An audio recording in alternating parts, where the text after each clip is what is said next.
Hello friends, आप देख रहे हैं ऑलमाइटी जुडिशियल एकेडमी का वीडियो लेक्चर। आज का टॉपिक हमारा हुआ है सेक्शन 45, जो कि बताता है कि ओपिनियन ऑफ एक्सपर्ट्स। मैंने आपके लिख रखा हुआ है यहाँ पे Indian evidence act section 45 opinions of experts. तो ओपिनियन ऑफ एक्सपर्ट्स को पढ़ने के लिए सबसे पहले हम बेयर एक्ट से उसका डेफिनेशन पढ़ लेते हैं, एक बार सेक्शन पढ़ लेते हैं।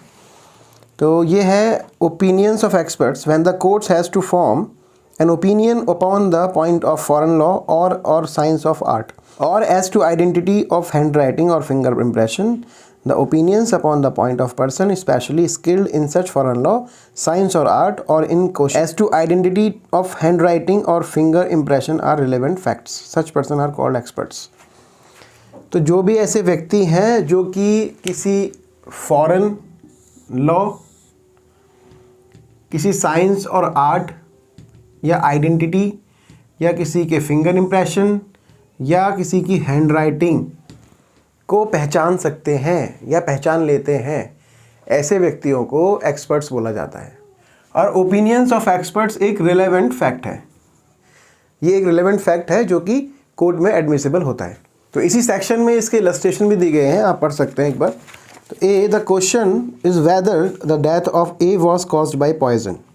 प्रश्न ये है कि क्या का की मृत्यु विष द्वारा कारित हुई है। तो जिस विष के बारे में अनुमान है कि उस विष से किसी एक की डेथ हुई है, मृत्यु हुई है, उस विष के लक्षणों के बारे में एक्सपर्ट्स की राय सुसंगत है, मतलब रिलेवेंट है।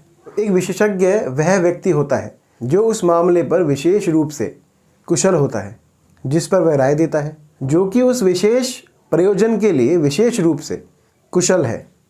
लेकिन ये भी देखा जाना चाहिए कि जो एक्सपर्ट्स ओपिनियन हुई है वो किसी ऑब्जर्वेशन से हुई है या किसी विशेष कौशल के द्वारा हुई है। अगर किसी ऑब्जर्वेशन से हुई है तो ये ज़रूरी नहीं है कि एक्सपर्ट ओपिनियन सही हो।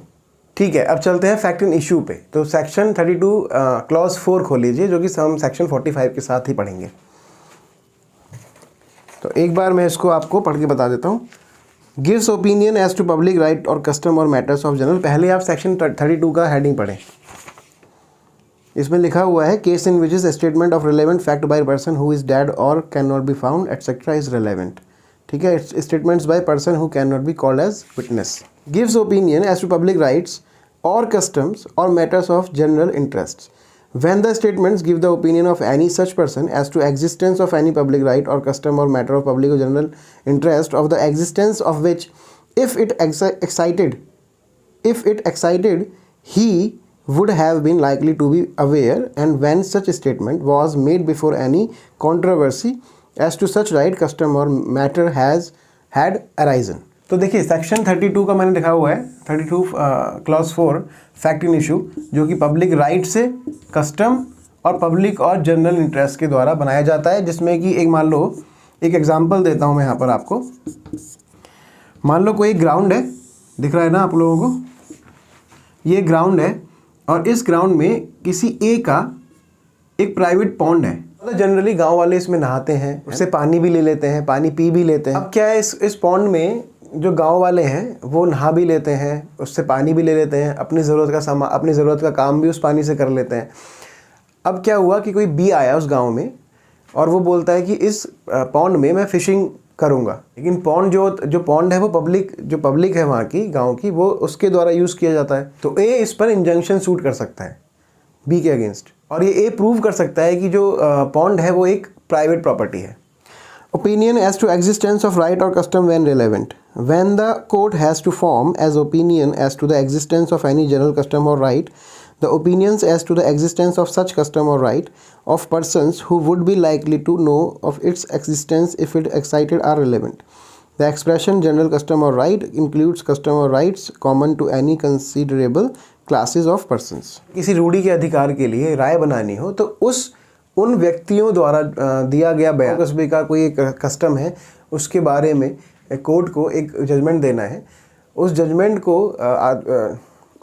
के लिए उन गांव वाले लोगों की राय रिलेवेंट होगी उस कस्टम के लिए। ठीक, अब मान लीजिए एक घर है किसी का, है ना, और घर की जो बाउंड्री होती है घर की, उसके किनारे पे एक कुआं बना हुआ है।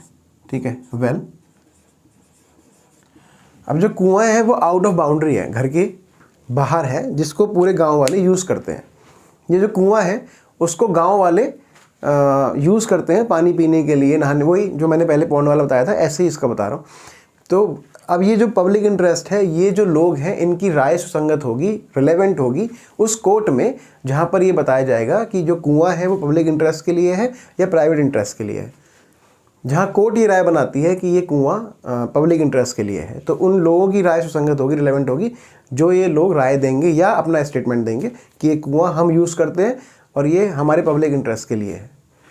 तो सेक्शन 45 के साथ रीड विद 32 क्लॉज 4 48 प्लस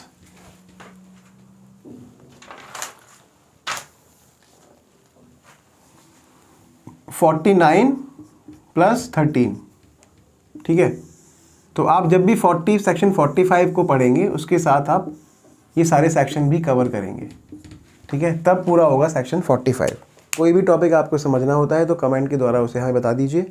और मैं कहूँगा लास्ट में कि प्लीज़ हमारे चैनल को सब्सक्राइब कीजिए। अगर आप नए हैं हमारे चैनल पे तो प्लीज़ चैनल को सब्सक्राइब कीजिए, लाइक कीजिए, शेयर कीजिए, जिससे आपको आगे भी नए टॉपिक्स देखने को मिलते रहें। Thank you so much. God bless you.